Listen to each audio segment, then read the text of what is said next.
आज गुरुवार है और आज बृहस्पति देव की कथा है। बोलो बृहस्पति देव भगवान की जय।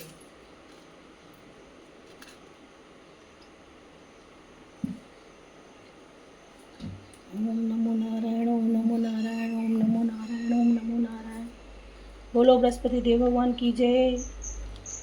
एक गांव में एक साहूकार रहता था। उसके घर में अन्न धन वस्त्र किसी की कोई कमी नहीं थी, परंतु उसकी स्त्री बहुत कृपण थी, किसी भिक्षार्थी को कुछ नहीं देती थी, घर के काम काज में लगी रहती थी। एक समय एक साधु महाराज उसके द्वार पर आया और भिक्षा की याचना की।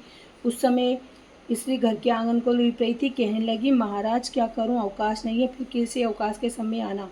साधु महात्मा खाली हाथ चले गए। उस दिन के बाद साधु महाराज कुछ दिन के बाद फिर आए तो स्त्री कहने लगी कि महाराज,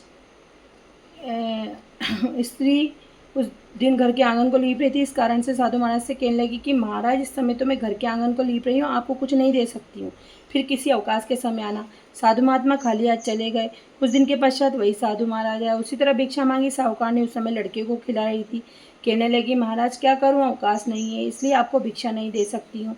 तीसरी बार महात्मा जी आए तो उसने उसी तरह टालना चाहा, परंतु महात्मा जी कहने लगे, यदि तुमको बिल्कुल अवकाश हो जाएगा मुझे भिक्षा दोगी। साहूकारनी कहने लगी, हाँ महाराज, यदि ऐसा हो जाएगा तो आपकी बड़ी कृपा होगी। साधु महात्मा जी कहने लगे, अच्छा एक उपाय बताता हूँ, तुम बृहस्पतिवार के दिन चढ़ने पर उठो, सारे घर में झाड़ू लगाकर कूड़ा एक कोने में जमा करके रख दो, घर में चौका इत्यादि मत लगाओ, फिर स्नान आदि करके घर वालों से कह दो कि उस दिन सब हजामत अवश्य बनाए। रसोई बनाकर चूल्हे के पीछे रखो, सामने कभी ना रखो। सायंकाल को अंधेरा होने के बाद दीपक जलाया करो। यदि ऐसा करोगी तो तुमका घर का कोई काम नहीं करने पड़ेगा।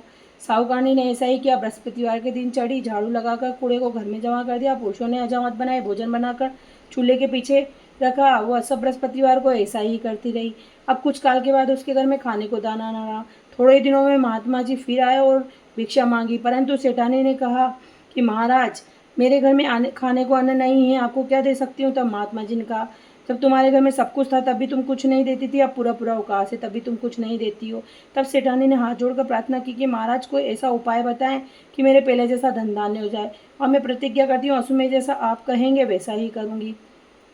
तब महात्मा जी ने कहा, बृहस्पतिवार को प्रातःकाल उठकर स्नान आदि से निवृत्त हो, घर को गौ के गोबर से लीपो तथा घर के पुरुष हजामत न बनवाएं, भूखों को अन्न जल देती रहा करो, ठीक सायंकाल को दीपक जलाओ। यदि ऐसा करोगी तो तुम्हारी सब मनोकामना भगवान बृहस्पति जी की कृपा से पूर्ण होगी। सेठानी ने ऐसा ही किया और उसके घर में धन धान्य वैसा ही हो गया जैसे पहले था। इस प्रकार भगवान बृहस्पति जी की कृपा से अनेक प्रकार के सुख भोग कर दीर्घ काल तक जीवित रही। बोलो बृहस्पति देव भगवान की जय।